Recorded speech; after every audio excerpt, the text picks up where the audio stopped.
बिस्मिल्लाहिर्रहमानिर्रहीम। आज का जो हमारा टॉपिक है वो है इलेक्ट्रोलिसिस ऑफ वाटर। इलेक्ट्रोलिसिस का मतलब क्या होता है, तो इसके बारे में हम डिटेल के साथ डिस्कस कर चुके हैं कि इलेक्ट्रोलिसिस का प्रोसेस क्या होता है और ये हमारे पास कैसे होता है। तो बेसिकली इलेक्ट्रोलिसिस दो वर्ड का कम्बिनेशन है, एक हमारे पास है इलेक्ट्रो और दूसरा हमारे पास है लाइसिस। इसको हम ऑलरेडी डिस्कस कर चुके हैं। इलेक्ट्रो का मतलब है इलेक्ट्रिसिटी और लाइसिस का हमारे पास मतलब होता है ब्रेकडाउन। सो ब्रेकडाउन या decomposition by mean of electricity is called electrolysis. लेकिन आज का जो हमारा टॉपिक ऑफ डिस्कशन है वो है इलेक्ट्रोलिसिस ऑफ वाटर। मीन्स के डिकम्पोजिशन, ब्रेकडाउन या वाटर को आयन में कन्वर्ट करना by mean of electricity is called electrolysis of water. यहाँ पर हमने इलेक्ट्रोलिसिस ऑफ वाटर की डिफिनीशन भी लिखी है कि द प्रोसेस ऑफ डिकम्पोजिशन और breakdown of water molecules by providing electricity is called electrolysis of water। इसका मतलब क्या हुआ? इसका मतलब ये हुआ कि हमने क्या करना है, हमने वाटर की ब्रेकडाउन करनी है, हमने वाटर को डिकम्पोज करना है, हमने वाटर को आयंस में कन्वर्ट करना है बाय मींस ऑफ इलेक्ट्रिसिटी या बाय प्रोवाइडिंग इलेक्ट्रिसिटी। सो इस प्रोसेस को हम इलेक्ट्रोलिसिस ऑफ वाटर कहते हैं। मींस के वाटर को डिकम्पोज करना, इसकी ब्रेकडाउन करना, इसको हम इलेक्ट्रोलिसिस ऑफ वाटर कहते हैं। वाटर हमारे पास एक बहुत ज़्यादा वीक इलेक्ट्रोलाइट है। इलेक्ट्रोलाइट क्या चीज़ होता है, तो वो सब्सटेंस जो हमारे पास मॉल्टन स्टेट में या एक्वस सोल्यूशन में इलेक्ट्रिसिटी को कंडक्ट कर सकता हो, तो ऐसे सब्सटेंस को हम इलेक्ट्रोलाइट कहते हैं। हमने इलेक्ट्रोलाइट के 2-3 टाइप्स भी पढ़े थे कि एक हमारे पास होता है स्ट्रांग इलेक्ट्रोलाइट, दूसरा हमारे पास होता है वीक इलेक्ट्रोलाइट और थर्ड जो हमारे पास होता है नॉन इलेक्ट्रोलाइट। स्ट्रांग इलेक्ट्रोलाइट कौन से इलेक्ट्रोलाइट होते हैं? वो इलेक्ट्रोलाइट जो कि मॉल्टन स्टेट में या एक्वस सोल्यूशन में इलेक्ट्रिसिटी को सही तरीके से कंडक्ट कर सकते हो, तो ऐसे इलेक्ट्रोलाइट को हम स्ट्रांग इलेक्ट्रोलाइट कहते हैं। मीन्स के जो हमें लार्ज अमाउंट में आयंस प्रोवाइड करता हो, ऐसे इलेक्ट्रोलाइट को हम स्ट्रांग इलेक्ट्रोलाइट कहते हैं। और वीक इलेक्ट्रोलाइट का मतलब क्या होता है? Weak electrolyte. तो ऐसे इलेक्ट्रोलाइट जो हमारे पास स्मॉलर क्वांटिटी में आयन प्रोवाइड करती हो, तो ऐसे इलेक्ट्रोलाइट को हम वीक इलेक्ट्रोलाइट कहते हैं। मीन्स के जो हमारे पास पार्शियली आयनाइज होते हो या स्लाइडली आयनाइज होते हो, तो ऐसे इलेक्ट्रोलाइट को हम वीक इलेक्ट्रोलाइट कहते हैं। तो ये हमारे पास इलेक्ट्रोलिसिस ऑफ वाटर है। अब हमने कहा कि वाटर हमारे पास बहुत ज़्यादा वीक इलेक्ट्रोलाइट है। जब हम इसको इलेक्ट्रिसिटी प्रोवाइड करते हैं वाटर को, तो ये हमारे पास आयन में तो कन्वर्ट हो जाते हैं, लेकिन बहुत ही कम आयन ये प्रोड्यूस करते हैं। इतने कम आयन से काम नहीं चलेगा हमारे पास। वाटर हमारे पास कितने आयन प्रोड्यूस करते हैं? तो 10 टू द पावर -7 मोल पर dm³। तकरीबन इतने आयन ये हमारे पास प्रोड्यूस करता है, लेकिन इतने आयन से काम नहीं चलेगा। इतने आयन से हमारे पास इलेक्ट्रिसिटी सही तरीके से कंडक्ट नहीं होगी। तो वाटर को स्ट्रांग इलेक्ट्रोलाइट बनाने के लिए हम इसमें few drops of acid add कर देते हैं। जब हम वाटर में few drops of acid add कर देते हैं, तो वाटर हमारे पास एक स्ट्रांग इलेक्ट्रोलाइट बन जाता है। जब हमारे पास वाटर एक स्ट्रांग इलेक्ट्रोलाइट बन जाता है, तो स्ट्रांग इलेक्ट्रोलाइट का मतलब क्या होता है कि ये कम्प्लीटली आयनाइज होगा, हमें बहुत ज़्यादा आयन प्रोवाइड करेगा। जब वाटर हमारे पास बहुत ज़्यादा आयन प्रोवाइड करेगा, तो इसमें इलेक्ट्रिसिटी भी सही तरीके से कंडक्ट हो पाएगी। अब हमने फॉर एग्जांपल हमने वाटर के अंदर फ्यू ड्रॉप्स ऑफ क्या ऐड कर दिया? एसिड ऐड कर दिया। यहाँ पर हमने वाटर के अंदर few drop of acid add कर दिया। अब एसिड ऐड करने के बाद वाटर हमारे पास स्ट्रांग इलेक्ट्रोलाइट बन जाता है। स्ट्रांग इलेक्ट्रोलाइट मीन कि अब ये कम्प्लीटली आयनाइज होगा, मीन्स के आयन हमें बहुत ज़्यादा देगा, तो इसको हम स्ट्रांग इलेक्ट्रोलाइट कहते हैं। जब हम यहाँ पर इलेक्ट्रिसिटी सप्लाई करते हैं, तो हमारे पास क्या होगा? वाटर की ब्रेकडाउन होगी। यहाँ पर हमें रिएक्शन लिखा भी है कि जब हम यहाँ पर इलेक्ट्रिसिटी सप्लाई करते हैं, यहाँ पर हमारे पास 4 मोल ऑफ वाटर मौजूद है। जब हम इसको इलेक्ट्रिसिटी सप्लाई करते हैं, तो ये हमारे पास क्या प्रोवाइड करेगा? 4 mole of hydroxyl ion provide करेगा और 4 मोल ऑफ हाइड्रोजन आयन आइन ये हमारे पास प्रोवाइड करेगा। मीन्स के वाटर मॉलिक्यूल की ब्रेकडाउन होगी हाइड्रोक्सिल आइन में और क्या हाइड्रोजन आइन में, इससे हमारे पास ये बनेगा। अब हमारे पास आइन भी बन गए, केटाइन भी बन गया और एनाइन भी बन गया। केटाइन हमारे पास कौन सा होता है? जिसके ऊपर पॉजिटिव चार्ज होता है। एनाइन के ऊपर हमारे पास नेगेटिव चार्ज होता है। तो हाइड्रोक्सिल आइन हमारे पास एनाइन है, केटाइन हमारे पास हाइड्रोजन आइन है। अब हाइड्रोक्सिल आइन भी बन गया और हाइड्रोजन आइन भी हमारे पास बन गया। तो यहाँ पर हाइड्रोक्सिल आइन कितने हैं? हमारे पास 4 हाइड्रोक्सिल आइन है। तो हर हाइड्रोक्सिल आइन के ऊपर हमारे पास नेगेटिव चार्ज है। तो मीन्स कि हमारे पास यहाँ पर 4 एक्स्ट्रा इलेक्ट्रॉन अवेलेबल है हाइड्रोक्सिल आइन के ऊपर। अब हम रिएक्शन की तरफ जाते हैं कि एनोड के ऊपर हमारे पास कौन सा रिएक्शन होगा। यहाँ पर हमने वाटर की इलेक्ट्रोलिसिस की, वाटर हमारे पास ब्रेक हो गया हाइड्रोक्सिल आइन में और हाइड्रोजन आइन में। अब हम एनोड के ऊपर जाते हैं कि केटाइन और एनाइन तो हमारे पास बन गया, लेकिन केटाइन और एनाइन ये अपने रिस्पेक्टिव इलेक्ट्रोड की तरफ माइग्रेशन करेंगे, मूवमेंट करेंगे। केटाइन हमारे पास जाएगा किसकी तरफ? कैथोड की तरफ। केटाइन के ऊपर पॉजिटिव चार्ज होता है तो यह हमारे पास कैथोड की तरफ जाएगा। और एनाइन के ऊपर, एनाइन हमारे पास क्या है? हाइड्रोक्सिल आइन है, यह हमारे पास एनोड की तरफ जाएगा। तो सबसे पहले हम एनोड के ऊपर जो रिएक्शन होता है उसको हम डिस्कस करते हैं। हमारे पास क्या है? 4 हाइड्रोक्सिल आइन यहाँ पर प्रोड्यूस हो गए। यहाँ पर हमारे पास 4 हाइड्रोक्सिल आइन प्रोड्यूस हो गए। तो हाइड्रोक्सिल आइन के ऊपर नेगेटिव चार्ज है, तो इट्स मीन कि इसके पास 4 एक्स्ट्रा इलेक्ट्रॉन अवेलेबल है। तो हाइड्रोक्सिल आइन एक्स्ट्रा इलेक्ट्रॉन को क्या करेगा? डिस्चार्ज करेगा। तो जब हमारे पास हर एक हाइड्रोक्सिल, फॉर एग्जांपल यहाँ पर हम लिखते हैं हमारे पास कितने हाइड्रोक्सिल आइन है? 4 हाइड्रोक्सिल आइन है।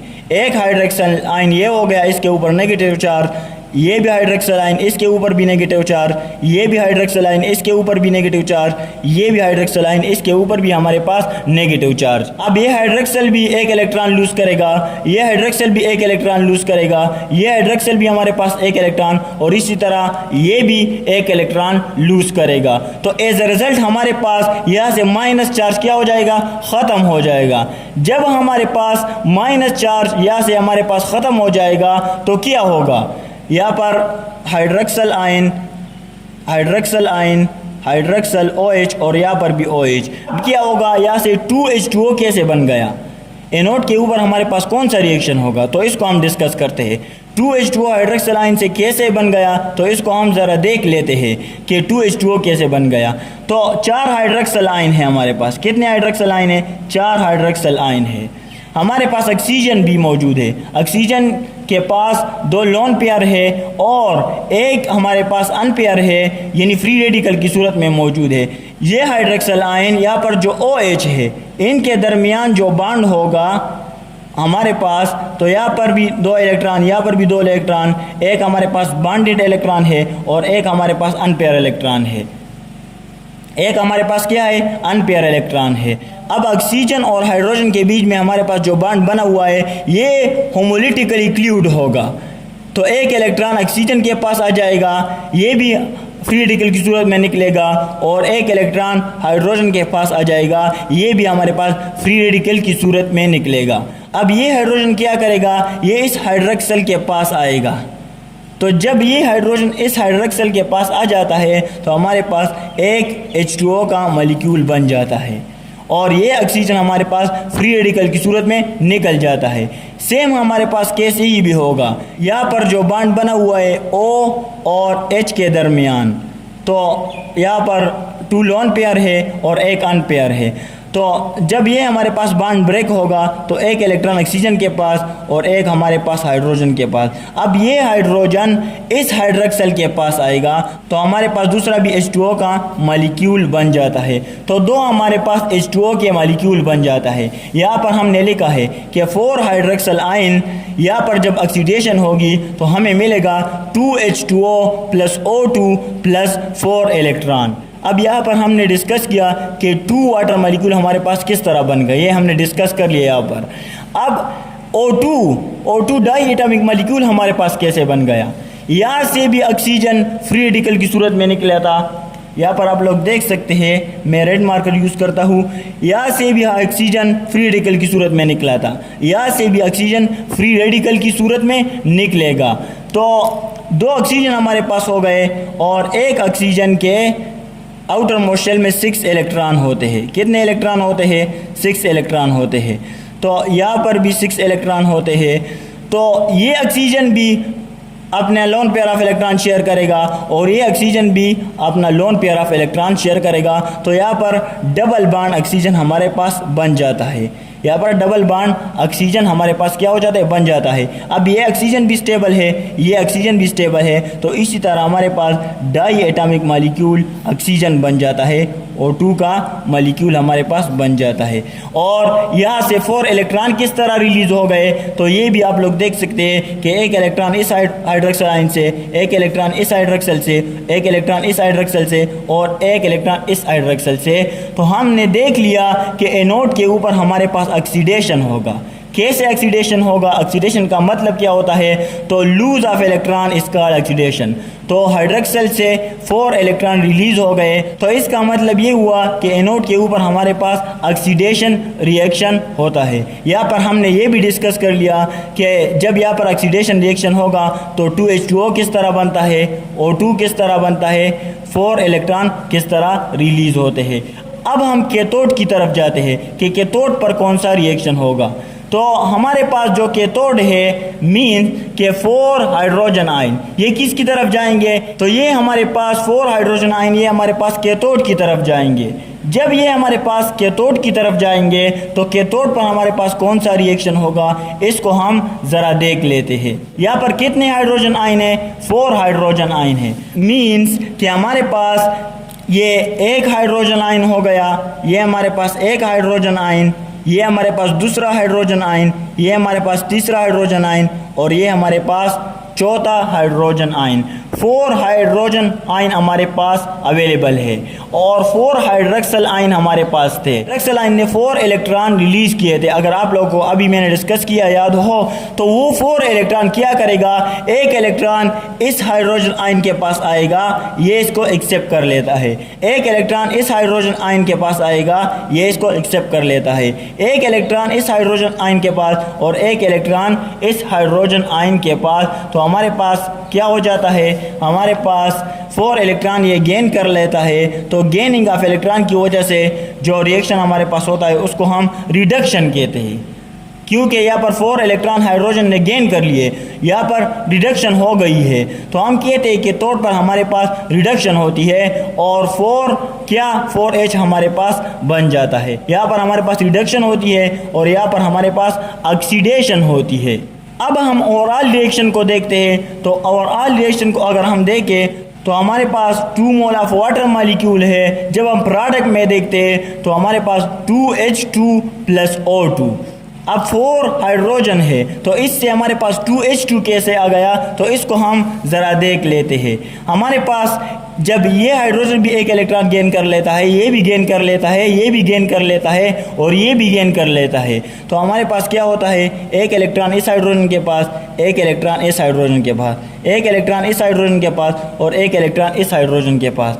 तो ये दोनों हाइड्रोजन भी एक एक इलेक्ट्रॉन शेयर कर लेता है और कोवलेंट बॉन्ड बना लेते हैं। ये हाइड्रोजन भी हमारे पास एक एक इलेक्ट्रॉन शेयर कर लेता है और ये भी कोवलेंट बॉन्ड बना लेते हैं। ये भी हमारे पास स्टेबल है और ये भी हमारे पास स्टेबल है। तो एक H2 प्लस हमारे पास दूसरा H2, तो हमारे पास 2H2 यहाँ से आ जाता है। 2H2 यहाँ पर आप लोग देख सकते हैं और इसको हमने डिस्कस किया कि O2 हमारे पास किस तरह आता है। यहाँ पर मैंने डायग्राम भी बनाया हुआ है कि कैटाइन हमारे पास किस चीज़ की तरफ आएगा, कैटाइन हमारे पास कैथोड की तरफ आएगा और एनाइन हमारे पास एनोड की तरफ आएगा। तो एनोड पर हमारे पास ऑक्सीडेशन रिएक्शन होता है और कैथोड पर हमारे पास रिडक्शन रिएक्शन होता है। इसको हमने बहुत डिटेल के साथ डिस्कस किया हुआ है। डायग्राम में आप लोग देख सकते हैं कि हाइड्रोक्सल आयन पॉजिटिव की तरफ जाते हैं और हाइड्रोजन आयन हमारे पास नेगेटिव की तरफ मूवमेंट करते हैं। यहाँ पर आप लोग देख सकते हैं कि हाइड्रोक्सल पॉजिटिव की तरफ, हाइड्रोजन नेगेटिव की तरफ। तो ये हमारे पास इलेक्ट्रोलिसिस ऑफ वाटर है कि वाटर की डिकम्पोजिशन हमारे पास किस तरह होती है। जब हम एसिड ऐड कर देते हैं तो वाटर हमारे पास स्ट्रांग इलेक्ट्रोलाइट बन जाता है और जब हम इलेक्ट्रिसिटी प्रोवाइड करते हैं तो वाटर की हमारे पास इलेक्ट्रोलिसिस हो जाती है, डिकम्पोजिशन हो जाती है, वाटर हमारे पास आयन में कन्वर्ट हो जाता है। इसके हमने रिएक्शन भी डिस्कस कर लिए कि 4H2 है, 4 मोल ऑफ वाटर हमारे पास मौजूद है। इसकी जब डिकम्पोजिशन होती है तो 4 हाइड्रोक्सिल आयन प्रोड्यूस हो जाते हैं और 4 हाइड्रोजन आयन प्रोड्यूस हो जाते हैं। फिर हमारे पास एनोड पर अगर हम लोग देखते हैं तो एनोड पर हमारे पास ऑक्सीडेशन रिएक्शन होता है। कैसे ऑक्सीडेशन रिएक्शन होता है? क्योंकि ये इलेक्ट्रॉन यहाँ से लूज़ हो जाते हैं, यहाँ से 4 इलेक्ट्रॉन लूज़ हो जाते हैं, रिलीज़ हो जाते हैं। तो लूजिंग ऑफ इलेक्ट्रॉन की वजह से जो केमिकल रिएक्शन होता है इसको हम ऑक्सीडेशन कहते हैं। यहाँ से हमारे पास 2 mole of water molecule plus O2 plus 4 electron, इसको भी हमने डिस्कस कर लिया कि ये किस तरह आ जाते हैं। ऑक्सीजन हमारे पास किस तरह आता है और 4 इलेक्ट्रॉन किस तरह रिलीज़ हो जाते हैं। कैथोड के ऊपर हमारे पास रिडक्शन रिएक्शन होता है। क्यों रिडक्शन रिएक्शन होता है? क्योंकि 4 हाइड्रोजन आयन है, ये 4 इलेक्ट्रॉन गेन कर लेता है जो हाइड्रोक्सिल आयन ने लूज़ किए थे। तो हमारे पास यहाँ पर रिडक्शन रिएक्शन होता है। तो this is all about electrolysis of water.